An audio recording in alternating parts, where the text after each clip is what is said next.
Stardew Valley is one of the most impressive games I've ever played, and therefore one of my favorite games of all time. There's so many things to do, goals to accomplish, people to meet. So I'm not going to play the game for you today. Instead, I'm taking inspiration from Stardew and applying the Valley lifestyle to my own life. In today's video, we're starting our own farm! I'm just kidding. I mean a garden. I don't live in the country. And because I'm not ready to dig out my backyard, we're building raised beds.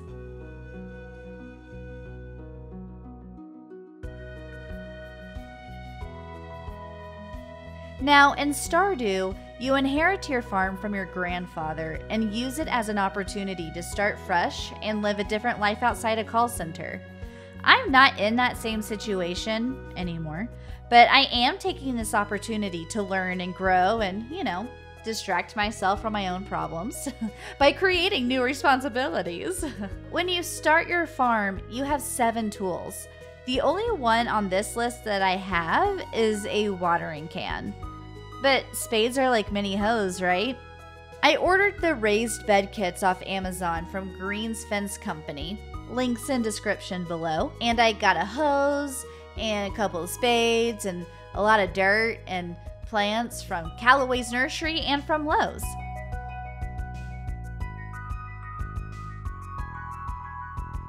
I even got some dirt from my parents' place since they have a good chunk of land.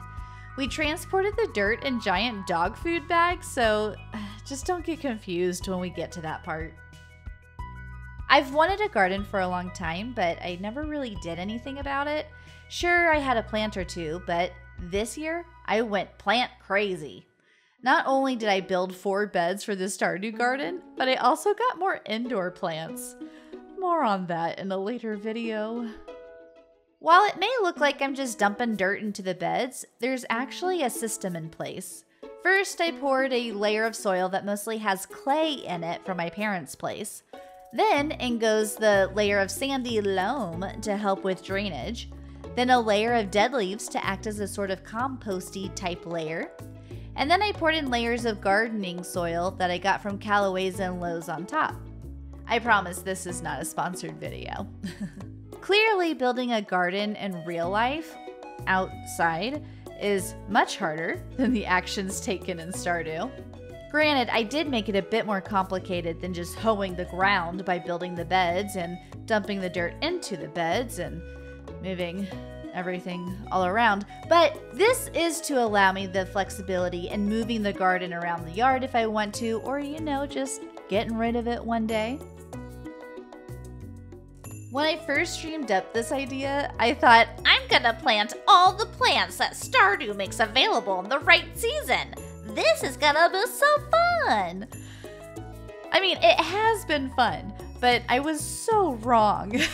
For example, I learned that several spring plants should actually be planted in the fall before, like daffodils or artichokes. And then other plants like potatoes need a lot more space than what I made available.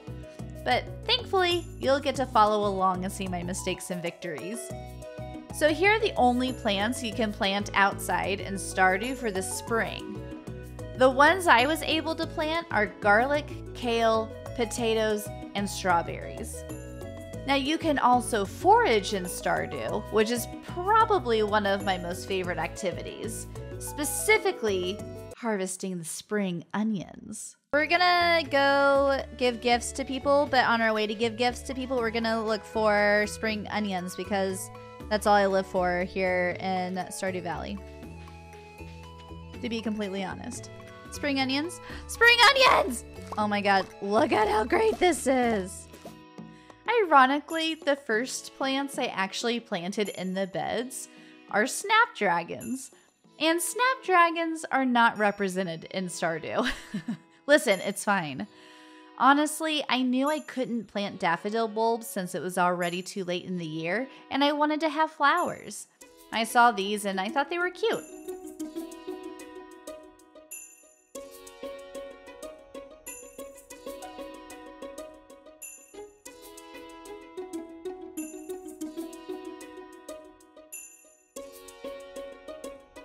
Next, I planted an ornamental kale because you can't eat ornamental kale, and I think edible kale is gross. But you gotta have kale of some sort if you're gonna have a Stardew Valley garden. How do you like my Stardew Valley shirt? I'm ready for this job. Then, I conveniently don't show the camera what seeds I'm planting. Basically, I poured in random lettuce seeds. The ones behind the red snapdragons, I believe, are arugula lettuce seeds. Then, to the left of the ornamental kale, I planted the Paris Island romaine lettuce seeds. Next, behind everything, are the oceanside spinach seeds. They're behind the kale.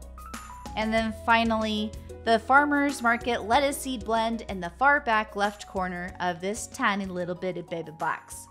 I'm so glad I kept the seed packages. Now come the potatoes. Okay. I was not prepared for what all this entailed. So you just plant the potato by itself. And I actually ended up planting 2 because I honestly didn't even have space for 1, but I wanted to see what would happen. I don't know, I'm learning. Don't worry about it.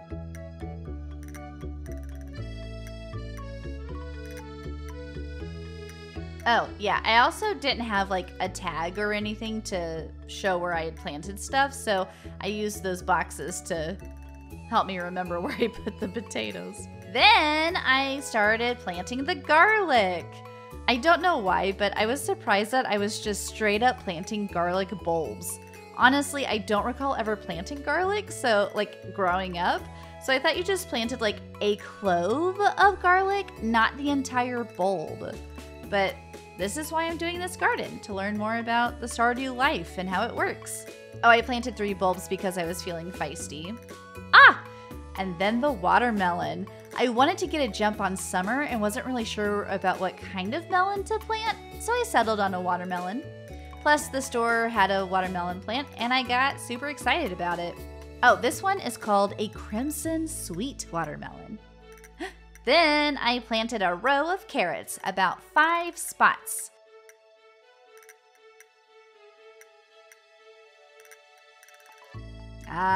And then the broccoli seeds. Okay, spoiler alert, I put way too many plants in this box. But it's fine. Don't worry about it.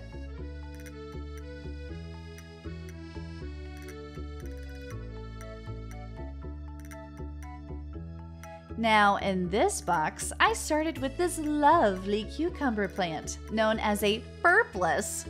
I'm hoping to make some of the other things in Stardew, like pickles and jams. So, you know, we're just gonna see how far I take this Stardew theme. And then I planted a big beef tomato plant. And in case you're wondering, I know it's kind of out there for all to see, the tattoo on my arm is of a hobbit hole from Lord of the Rings, like Bilbo Baggins' home. Next was the red beauty bell pepper, and then I planted the poblano pepper. Tomatoes and peppers tend to do well in Texas, so I was real excited to be planting these. I've actually dealt with tomatoes and I think jalapeno plants. I know I've done some sort of pepper, but it's been a while. Okay, y'all. Next are the onion slips. When I saw these in the store, I was kind of confused and surprised. Like, they look dead. But again, I figured if the store was selling them, they should be fine. I mean, surely someone would stop me before I got up to the counter to buy them and be like, hey, like, those are dead, right? So no one did that, so I figured, whatever. Let's just give it a try. Oh, also I have no idea what kind of onions they are. The tag just said onion plants. They're not like yellow onions, and I don't think they're sweet onions.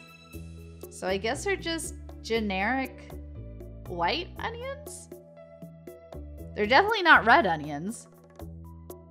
I have no idea. Oh my gosh, I forgot how windy it was. The wildflowers. Okay, I decided to make this small box my wildflower box.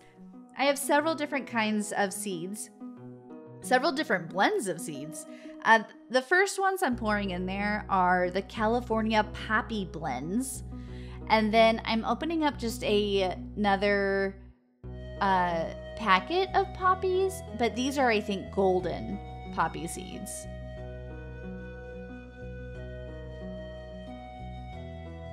I want to make sure I get a lot of poppies in that half of the box. Now these are a hummingbird wildflower mix. I'm going to be adding links to these stuff, or to a lot of this stuff, in the description. So if you're interested in any of the things that I'm planting or using, check that out. Be sure to comment if I don't link something specific. So do not hesitate to ask questions. Believe me, I'm still learning. Obviously, I'm just petting the dirt. Like, it's clear I'm just learning. Oh my gosh. Okay. Now we're to the pots. Okay. So I wanted to plant a blackberry bush, but the sad news is that this bush won't see any fruit until like next spring if we're lucky. So hopefully I'll have some blackberries to show you next year. I'm also preparing the strawberry pot for some strawberry plants. So as you can see here, I'm like reading the package in full for the first time after I hit record. And I realized that you have to soak the blackberry bush before you plant it. I was shocked by how involved this whole bush planting process was. I thought you would just like dig a hole and just shove that whole thing in the hole, but the package said to soak it for a while. So it said you could soak it for up to 2 hours. I didn't do that. I did not wait anywhere near 2 hours. At this point, I'm pretty sure I've already messed up pretty heavily. So while I wait for the blackberry bush to soak, I decide to plant my strawberry plants. I clearly don't know what I'm doing. It's fine. Again, we're learning, we're growing, we're experimenting. I have seen strawberry plants go out those little hole things before, so I figured you're supposed to manually make them do that. I think I did it the hardest way possible. It's fine. Okay. I just clearly have no idea what I'm doing, and it just will never stop cracking me up. Okay, look at this. Look at this. I thought I had, like, broken the plant. The roots are so small and short. I thought I ruined it. I was like, this is broken. I did something wrong here for sure. Absolutely. But you know what? We went with it. Sometimes you just gotta push through and see what happens. Also, just now realizing, while recording this audio, that white thing sticking up might be a root. I don't think it was. It doesn't matter. You'll see what happens. Anyway. Oh, and then it said to pour approximately about a gallon of water in there. So I did that. I did more than one pot full. And that's real time too, that soaking. Just amazing. I thought it was beautiful. I did about at least 2 potfuls of water in there. And I think I'm just trying to make sure it's supported since the roots are so short. Anyway. And there you have it. Just one final watering and the garden is complete. Now, living in North Texas, we normally experience mild winters and hot summers. Spring and autumn are pretty short-lived, to the point that if you blink, you might miss it. But I'm very excited to see how this experience makes me pay attention to the seasons and the weather more. Oh, something I forgot to mention at the beginning of the video. This all happened on February 15th. Like, I built the beds probably like a day or two before, and then I actually put the garden together, the before shot and the after shot. I actually put all that together on February 15th. So it was a very warm day and a very successful day. Thanks for joining me on this strange adventure. I'll be doing more garden vlog updates as well as other Stardew offline content over the year, I hope. So be sure to like and subscribe if you want to see more. See you next time. Bye!